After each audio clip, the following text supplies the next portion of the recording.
Library अभ्यासिका आणि विद्यार्थी याचा फार घनिष्ठ संबंध आहे आणि अशी प्रतिकृती या संस्थेने दिली आहे. दीनबंधू ग्रामीण विकास संस्था या संस्थेने जी आपल्याला आपल्या देवरीसाठी जी प्रतिकृती किंवा एवढी मोठी इमारत जी आपल्यासाठी विद्यार्थ्यांसाठी निर्माण केलेली आहे, सर्वप्रथम आपण त्यांचं खूप खूप अभिनंदन करूयात की आपल्या देवरीच्या विकासासाठी, आदिवासी बहुल क्षेत्र आणि ग्रामीण क्षेत्राच्या विकासासाठी ही इमारत, ही अभ्यासिका आपल्याला भविष्य घडवण्यासाठी एक दिशा दाखवते आणि त्याचा नक्कीच आपल्या सगळ्या विद्यार्थ्यांना त्याचा उपयोग होणार आहे. मी जास्त काही सांगणार नाही, पण मी स्वतः ह्या प्रवासात गेलेली आहे, त्याचं मी थोडक्यात विद्यार्थ्यांसाठीच मी बोलेल. याच्यामध्ये माझा प्रवास जो सुरू झाला होता म्हणजे 12वी 11वी नंतर, ज्यावेळेस आपण कॉलेज संपल्यानंतर जो वेळ मिळतो, त्याच्यानंतर जो वेळ असतो तो अभ्यासिकेमध्ये घालवायचा, तर त्याच्यासाठी तेव्हापासून माझी सुरुवात झालेली. ग्रॅज्युएशन मी कॉलेज करत नंतर उरलेला जो वेळ आहे त्याच्यामध्ये अभ्यास करायची मी.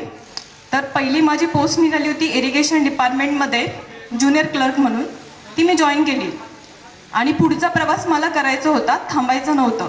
म्हणून माझी पहिली पोस्टिंग येवल्यामध्ये म्हणजे तालुक्यामध्येच मिळाली. पण तिथे एक प्रॉब्लेम होता सेम, की इमारत होती फक्त मुलांसाठी अभ्यासिका होती. मग मी तिथल्या संस्थाकांना रिक्वेस्ट केली की मला बसू द्या अभ्यासिकामध्ये, कारण मी एकटीच होती तिथे. तर त्यावेळेस ते म्हटले की मॅडम आम्ही असं अलाउड नाही करत, मुलांना डिस्टर्ब करू शकतात, म्हणून आम्ही मुलींना अलाउड नाही करत म्हटलं ते. तर त्यांना मी म्हटलं की मी इथं काम करते, सर्व्हिसमध्ये आहे आणि मला अभ्यास करायचा आहे. तर अण्णाभाऊ साठे नावाचे एक आमची अभ्यासिका होती, तिथं मला त्यांनी प्रवेश दिला, बसू दिलं मला त्यांनी. मग आम्ही 5 मुलं होतो, ज्याच्यामध्ये मी एकटी होती मुलगी आणि बाकी सर्व मुलं. तर आमचं असं होतं की ती जी लायब्ररी होती ती 8 वाजेपर्यंत असायची आणि माझं टाईम असायचं की 5:30 किंवा 6 वाजता ऑफिस संपल्यानंतर मला वेळ मिळायचा. मग माझा अभ्यासाला मला वेळ फार कमी मिळायचा. मग आम्ही सगळ्या मुलांनी असं ठरवलं की आपण रिक्वेस्ट करूयात 10 वाजेपर्यंत टाईम वाढवून घेऊयात. आणि तालुक्यामध्ये मुली 10 वाजेपर्यंत मोस्टली पडत नाही बाहेर. तर आम्ही ते पण केलं आणि मी जेव्हा स्टडी करत होती तर माझ्यासोबत जे 5 म्हणजे आम्ही 5 जण होतो, तर ते सगळे जण सोबत अभ्यास करत होते आणि बघत होते एकमेकांना की तुम्ही किती टार्गेट ओरिएंटेड अभ्यास करतायत. एकमेकांना आम्ही गप्पा कोणीच मारायचो नाही. प्रत्येक जण वेगवेगळ्या कोपऱ्यात बसलेला असायचे. जसं आता एवढी इमारत आहे सेम तशीच होती, साधारण 50ची कॅपॅसिटी असेल ती. आणि त्याच्यामध्ये आम्ही त्या तालुक्यामध्ये 5च जण. आज त्या 5 जणांमधून मी स्वतः तुमच्या समोर उभी आहे. त्यातला एक CDPO आहेत, एक PS आहेत आणि एक तलाठी आहेत. बाकी 2 मला माहीत नाही, माझं कॉन्टॅक्ट झालेला नाही म्हणून. तर त्याच्यामध्ये मला असं म्हणायचं की ज्यावेळेस आम्ही तिथून निघायला लागलो, एका म्हणजे 6 महिन्याची गोष्ट असेल ही, तर 6 महिन्यामध्ये आम्ही विद्यार्थी अधिकारी म्हणून तयार झालो.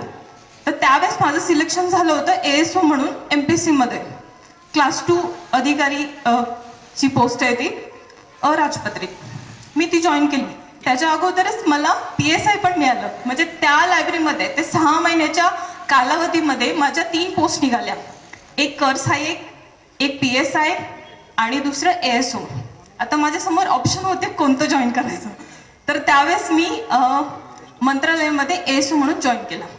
आता तिथून माझा तिथला देवरीचा येवल्याचा जो प्रवास होता स्पर्धा परीक्षेचा अभ्यासाचा, तो तिथला संपला. परंतु पुढे जायची जी ओढ असते ना, ती संपली नव्हती की अजून पुढे काहीतरी करावं लागेल.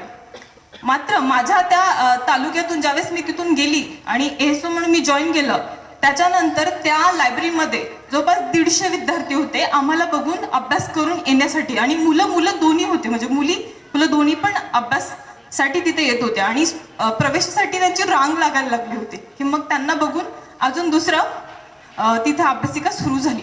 असा तो आमचा पहिला प्रवास होता सुरुवातीचा. नंतर मग मी मुंबईमध्ये जॉईन केली आणि मुंबईची भरमसाठ गर्दी, आपल्या सगळ्यांनाच माहिती आहे की मुंबई किती धावपळीत असते. त्यावेळेस मुंबईमध्ये मी लालबाग नावाची लायब्ररी आहे, जी संस्थान तुम्हाला माहितीच आहे, लालबाग खूप मोठं संस्थान आहे. तर त्याच्यामध्ये त्यांनी आम्हाला विनामूल्य प्रवेश द्यायचे. ते फक्त त्यांचा एक प्रॉब्लेम होता की ते 10 वाजेपर्यंतच ठेवायचे. आता आपली कॅपॅसिटी वाढली होती, अभ्यास करावा लागेल जास्त, कारण की माझं ऑफिस संपायचं 6 वाजता, 5:45 वाजता. मला रेल्वेचा प्रवास करून 6:30, तर मला 7 वाजेपर्यंत अभ्यास करण्यासाठी जाणं फार आवश्यक होतं. तर माझं फक्त 2 किंवा 3 तास अभ्यास व्हायचे आणि ते मला फार कमी वाटायचं. मग मी दरम्यानच्या ज्यावेळेस 2 वर्ष मी स्टडी केला एसओ म्हणून, तर त्यावेळेस मला असं वाटायला लागलं की आपल्याला अजून अभ्यास करावा लागेल, कारण माझ्यासमोर 18 तास बसणारे विद्यार्थी आहेत आणि मी 4 आणि 5 तासात काहीच करू शकत नव्हते, कारण मला सकाळचं 2-3 तास आणि संध्याकाळचं 2-3 तास एवढाच वेळ मिळायचा. तर त्यावेळेस संस्था ती लालबागचं लायब्ररी एवढी मोठी होती की ते आपलं रिक्वेस्ट ऐकणार नव्हते, जसं त्या येवल्यामध्ये त्यांनी केलं होतं आमच्यासाठी. त्याच्यानंतर मग आम्ही पुण्याला गेलो. कशासाठी? की ही 24 तासाची लायब्ररी तिथे असते म्हणून. तर त्यावेळेस तिथेच आम्हाला अभ्यास करावा लागला. म्हणजे मुंबईचं मला सुट्टी टाकून साधारण 2 महिने मी सुट्टी टाकली होती ह्या पदासाठी. त्याच्यानंतर मी पुण्याला जाऊन अभ्यास केला. तर तिथे 24 तासाची लायब्ररी असायची आणि पूर्ण वेळ 2 महिने मी स्टडी केला, जेणेकरून मी ह्या पदासाठी प्रयत्न करेल. परंतु पुन्हा मला अपयश मिळालं. 2 महिन्यात काही माझ्यासमोर पूर्ण वर्षभर स्टडी करणारे मुलं असतात आणि मी फक्त 2च महिने करते, तर साहजिकच आहे तिथं माझा कुठेतरी वेळ कमी पडत होता. मग मला पुन्हा अजून मेहनत करणं अपेक्षित होतं. तर पहिल्या अटेम्प्टमध्ये माझं मुख्याधिकारी म्हणून निघालं. तर त्यावेळेस मी जॉईन केलं ते, कारण की हा प्रवास संपणार नव्हता आणि कुठेतरी आपल्याला त्या मुंबईची धावपळीतून पण बाहेर पडायचं होतं. तर मग त्याच्यानंतर 2 वर्ष मी मुख्याधिकारी म्हणून ज्योती चंद्रपूरमध्ये काम केलं. त्यावेळेस मी सोबतच हे माझा प्रवास संपलेला नव्हता, कंटिन्यू स्टडी चालूच होती माझी. आणि त्यावेळेस माझं मग इंटरव्ह्यूसाठी हे झालं आणि मी फायनली उपजिल्हाधिकारी म्हणून माझी निवड झाली. तर हा जो प्रवास आहे हा म्हणजे आपल्याला स्वतःलाच करायचा आहे. विद्यार्थी म्हणून मी तुम्हाला सांगते की कसं आहे की तुम्हाला अडचणी येणार. तुम्हाला जर वाटतंय की आपल्याला हे अपेक्षित आहे, थोडं टाइम तुम्हाला वाढवायचं असेल तर ते प्रामाणिकपणे तुम्ही सांगा. मात्र एवढी चांगली सुविधा तुम्हाला हे मिळतंय हे तुमचं भाग्य आहे. तुम्हाला ह्या दीनबंधू ग्रामीण विकास संस्थेने जी ही इमारत तयार करून दिली, ही जी तुमची आजची बैठक व्यवस्था ही पुण्यामध्येच आहे. कारण तुम्हाला म्हणजे मोठ्या मोठ्या पुण्या किंवा मुंबई किंवा बाकीच्या पण मला सिटीचं माहीत नाही, पण मी 2 सिटीज होत्या बघितल्या आहेत, त्या ठिकाणीच अशी सुविधा आहे. आणि इथे अजून तुम्हाला अजून आधुनिक दिलेलं आहे की तुम्हाला वायफाय दिलेलं आहे, त्याचा पण उपयोग चांगला करा. कारण ज्यावेळेस आपण आपल्या हातात मोबाईल येतो ना, तर त्यावेळेस आपण बरंच काही सर्च करत असतो, एकानंतर दुसरं, विचार संपत नसतात, एकामागून एक येत राहतात. तर तुम्ही असंच त्याचा उपयोग कसा करायचा हे तुमच्यावरती डिपेंड आहे. जर तुम्ही असं ठरवला की आता वायफाय पण फुकट मिळतंय, चला मूवी बघू, तर तो तुमचा वेळ जाणार आहे. तुम्ही टार्गेट ओरिएंटेड राहा. विद्यार्थ्यांसाठी सांगते मी की तुम्ही जोपर्यंत टार्गेट ओरिएंटेड असणार नाही तोपर्यंत तुमचं काहीच होणार नाही. कारण की कुठेतरी सुरुवात करण्यासाठी तुम्हाला काहीतरी धडपड करावं लागेल. आणि छोटं मोठं काही जे काय मिळत, म्हणजे मी माझ्या आयुष्यामध्ये असं टार्गेट नाही ठेवलं की आपल्याला तिथपर्यंत लगेच डायरेक्ट जम्प नाही करू शकत, कारण घरची परिस्थिती असते. आपण सगळे ग्रामीण भागातून, आदिवासी भागातून आलेलो असतो आणि मुलींना खास करून असं असतं की लिमिट्स असतात ना. तुम्हाला 2च वर्ष करायचंय, 3 आपल्याला सांगतात लोक की समाजामध्ये आपल्याला असं असतं की एवढ्याच वर्षात करा, पुढचं वेळेत येणार नाही आम्ही तुम्हाला, असं ओपनली बोललं जातं. परंतु आजचा आपले पालकवर्ग सुद्धा इथं आहेत, तर थोडा अभ्यास ह्या प्रवाहामध्ये वेळ लागतो. मला स्वतःला 7 वर्ष लागलेले आहेत, परंतु मी वेगवेगळ्या नोकरी केलेल्या आहेत, वेगवेगळे जॉब लागले आहेत. त्यामुळे मला काही वाटलं नाही, कारण की मी माझा इन्कम सोर्स मी स्वतःच्या पायावरती उभी होती. त्यामुळे मला तिथे कधी जाणवलं नाही की मला कोणाची मदतीची गरज आहे. मदत ती आपल्याला स्वतः करावं लागणार. जसं मला प्रत्येक ठिकाणी अडचण आले की एकटं राहावं लागणार मुंबईमध्ये, किंवा लायब्ररीमध्ये ज्यावेळेस 10च टाइम होतं त्यावेळेस मला असं वाटत होतं की अजून आपल्याला 2 तास अजून एक्स्ट्रा करायचंय. कारण की ज्यावेळेस आपण पूर्ण वेळ म्हणजे साधारण 17 ते 18 तास आपण बसतोच, नॉर्मली बसावंच लागतं. आणि अभ्यास आणि झोप आणि जेवण एवढंच असतं, बाकी फ्रेंड सर्कल असं काहीच नसतं. म्हणजे कुठेतरी समर्पण तुम्हाला करावं लागेल. सातत्य तुम्हाला तुमच्या आयुष्यामध्ये जर तुम्ही ठेवलात तरच यश आहे. नाहीतर आपण म्हणजे लाखोमध्ये आहेत. कॉम्पिटिशन म्हटलं की लाखोमधून तुम्ही कुठेतरी 100 मध्ये किंवा 500 मध्ये येतात. तर त्या 500 मध्ये येण्यासाठी आपले एफर्ट सुद्धा तसेच पाहिजे. तर तुम्ही खरंच खूप भाग्यवान आहेत की तुम्हाला कोणाकडे मागणी न करता ह्या संस्थेने एवढी सुंदर इमारत आपल्याला दिली. त्याचा आपण उपयोग करा आणि तुमच्या भविष्य घडवा तुम्ही. कारण की ही परिस्थिती आपणच बदलू शकतो. त्याच्यासाठी फक्त तुम्हाला मेहनत करावी लागेल.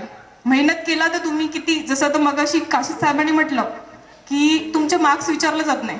खरं सांगते तुम्हाला, मार्क्स विचारले जात नाही.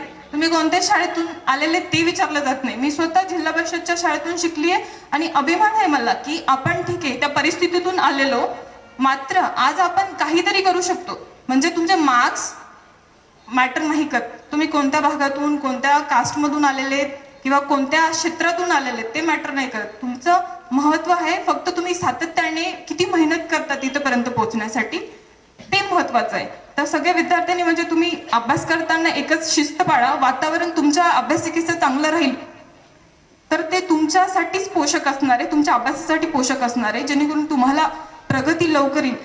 आणि दुसरं अजून एक आम्ही असं केलं होतं की विजन बोर्ड जसं आपलं असतं की एका वर्षामध्ये काय करायचं, तसं आम्ही एक असं केलं होतं की एक बोर्ड बनवला होता ज्याच्यामध्ये ह्या वर्षी म्हणजे मी संस्थेला पण सांगेल की एक असं विद्यार्थ्यांचा बोर्ड बनवा की पुढच्या वेळेस ज्यावेळेस तुम्ही एक प्रोग्राम घेणार, तुमचा वर्ष 16 असेल किंवा लायब्ररीचं ज्यावेळेस, तर त्यावेळेस तुम्ही तुमच्या वर्षामध्ये किती मुलं घडवलेत त्यांचा एक फोटो आणि कोणत्या पदावरती जर असं लावलं तर मुलांसाठी नक्कीच ते प्रेरणादायक ठरेल. जेणेकरून त्यांना बघून सुद्धा आपण की हा विद्यार्थी ग्रामीण भागातून आला होता, त्याची परिस्थिती अशी होती आणि तरी सुद्धा तो अशा पद्धतीने घडला, हे तुमच्या समोर ज्यावेळेस असेल त्यावेळेस आपण नक्कीच पुढे जाण्यासाठी प्रेरणा घेत राहू. आणि विद्यार्थी तुम्हाला म्हणजे मी सांगते, मुली इथं आता बरेच दिसत आहेत, तर याच्यामध्ये ही वेळ आहे ना, ही वेळ तुमच्या हातात आहे. तुमचे आई वडील तुमच्यावरती विश्वास ठेवतात, त्या विश्वासासाठी ही तुम्हाला मेहनत करावी लागेल. मेहनत म्हणजे आता तुमच्या हातात एक थोडा अजून आपल्याला डिस्ट्रॅक्ट करणारा मोबाईल हा जो आहे, किंवा आपण इन्स्टा, मी स्वतः चालवते, आता चालवायला लागले, पुन्हा व्हॉट्सअप आहे, तुमचे फेसबुक आहे, लॉगआउट करा जर तुम्हाला सातत्य तुम्हाला लवकर पाहिजे असेल तर. कारण स्पर्धा खूप आहे, खूप प्रचंड स्पर्धा आहे. मी ज्या म्हणजे पहिल्यांदा आपण व्हॉट्सअपचा उपयोग चॅटिंगसाठीच करतो मोस्टली, मुलं मुली सगळेच. आता आपण कामासाठी करतो की आपल्याला काहीतरी डॉक्युमेंट्स पाठवायचं आणि वगैरे. पण त्यावेळेस जी आपली ही एज असते याच्यासाठी आपण फक्त चुकीचं म्हणण्यापेक्षा आपल्याला थोडंसं मन हलका पाहिजे असतं की आपण थोडंसं फ्रेंड सोबत जाऊ, थोडंसं काहीतरी शॉपिंग करू वगैरे. तर कुठेतरी तुम्हाला हे स्टॉप करावं लागेल, कुठेतरी सॅक्रिफाईस करावं लागतात. मी जेव्हा बाहेर राहिलेली तेव्हा मी कोणते सण वगैरे आपण असं काही साजरा वगैरे नाही करत. म्हणजे कुठेतरी तुम्हाला सातत्य ठेवलं ना तर तुम्हाला यश हमखास आहे. त्याच्यासाठी तुमच्या भविष्यासाठी तुम्हाला खूप शुभेच्छा. या अभ्यासिकेचा चांगला उपयोग करा आणि इथून खूप अधिकारी मोठे घडतील. आपले आदिवासी आणि ग्रामीण क्षेत्रातले विद्यार्थी पुढे जातील अशी आशा बाळगते आणि आजचा 2 शब्द माझं संपवते. जय हिंद, जय महाराष्ट्र.